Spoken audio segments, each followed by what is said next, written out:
আমার প্রিয় ছোট্ট বন্ধুরা, আজ আমি তোমাদের একটা সুন্দর গল্প শোনাবো। পাপ শুরু হয় ক্ষুদ্রাকারে, কিন্তু ঈশ্বর ক্ষমা করেন।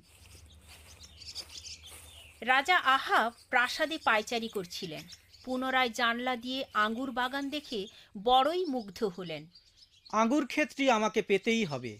আমার প্রাসাদের গা ঘেঁষা এই ক্ষেতটিকে আমি আরও উন্নত মানের ক্ষেতে পরিণত করব এবং তার মধ্যে বাঁধাকপিও লাগাবো। তিনি উক্ত ক্ষেতের মালিকের কাছে গেলেন। নাবেদ, তোমার আঙ্গুর ক্ষেতটি আমার কাছে বিক্রি করে দাও। অসম্ভব। এই জমিটি আমি পিতার কাছ থেকে উত্তরাধিকার সূত্রে পেয়েছি। উত্তরাধিকার সূত্রে প্রাপ্ত সম্পত্তি বিক্রি করা ঈশ্বরের নিয়ম বিরুদ্ধ। কেনাবেচা না হওয়াতে মনকষ্ট নিয়ে আহাব প্রাসাদে ফিরে গেলেন। বিষণ্ণভাবে তিনি বিছানায় শুয়ে পড়লেন। কিছু পাওয়ার আশা করে যদি তা পাওয়া না যায়, তবে কি তুমি মনে মনে রাগান্বিত হও? দেয়ালের দিকে ক্রুদ্ধভাবে রাজা আহাব তাকিয়েছিলেন। তোমার কি হয়েছে? ইসাবেল যখন জানতে পারলেন রাজার মনক্ষুণ্ণ হবার কারণ, তখন তিনি বললেন, দাঁড়াও, আর মুখে হাসি আনো। তুমি যা পেতে চেয়েছো তা অবশ্যই পাবে। রানী নগর সভার কাছে পত্র লিখলেন রাজার স্বাক্ষর জাল করে, আর গালামোহর করল রাজার স্বাক্ষরের অংশটি নিয়ে। নগরপাল এ পত্রটি পাঠ করল। একটি অনুষ্ঠানের আয়োজন করো এবং নাবদকে উক্ত অনুষ্ঠানে নিমন্ত্রণ করো। তখন তার বিরুদ্ধে মামলা করো। তাকে বলো, তুমি ঈশ্বর ও রাজাকে অপমান করেছ, এ কারণে তোমাকে মরতে হবে। যেমন পরিকল্পনা তেমনটাই বাস্তবে ঘটল। সন্দেহ না রেখে নাবত নিমন্ত্রণ স্বীকার করল এবং অনুষ্ঠানে উপস্থিত হলো, এবং পরিশেষে তাকে মরতে হলো। এটা কি দুঃখজনক নয়? কত ক্ষুদ্র একটি পাপ শেষ পরিণতিতে কত মারাত্মক ঘটনায় শেষ হলো।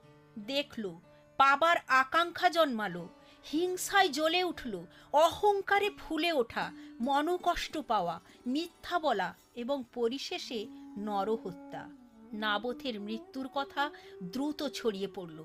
রাজা আহাব তখন দ্রাক্ষাক্ষেতটি নিজের অধিকারে আনার জন্য লেগে গেলেন, কিন্তু ঈশ্বরের পরিকল্পনার অপেক্ষা ও তোয়াক্কা না করেই সে পদক্ষেপ নিলেন।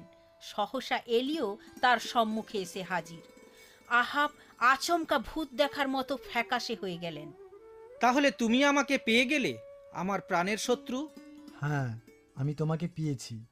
তুমি তোমাকে পাপের কাছে বিক্রি করে দিয়েছ, আর পাপ ক্রমান্বয়ে হৃদয়ের মধ্যে বৃদ্ধি লাভ করে চলেছে। ঈশ্বর তোমার পাপ ধরেছেন এবং তোমাকে ও তোমার পরিবারকে ধ্বংস করে ফেলবেন। রাজা কথাগুলো বারবার জাবর কাটতে লাগলেন। যা কিছু অন্যায় কাজ করেছেন তার সব কিছুর জন্য তিনি দুঃখিত হলেন। ঈশ্বর তার হৃদয়ের অবস্থা দেখলেন, তাই তিনি তার উপর করুণাবিষ্ট হলেন। প্রভু যিশুর কাছে আমরা যখন আমাদের কৃত পাপের জন্য অনুতপ্ত হয়ে ক্ষমা ভিক্ষা চাই, তখন তিনি আমাদের ক্ষমা করে দেন। তিনি বিশ্বস্ত ও নির্ভরযোগ্য, আমাদের সকল পাপ অপরাধ ক্ষমা করে দেবেন। বাই বাই ছোট্ট বন্ধুরা, আমি অতসী। তোমাদের প্রশ্নের উত্তর পেতে চিঠি লেখো। অল ইন্ডিয়া মসি জামাত, post box number 6079, west Patel Nagar, new Delhi 110008, India.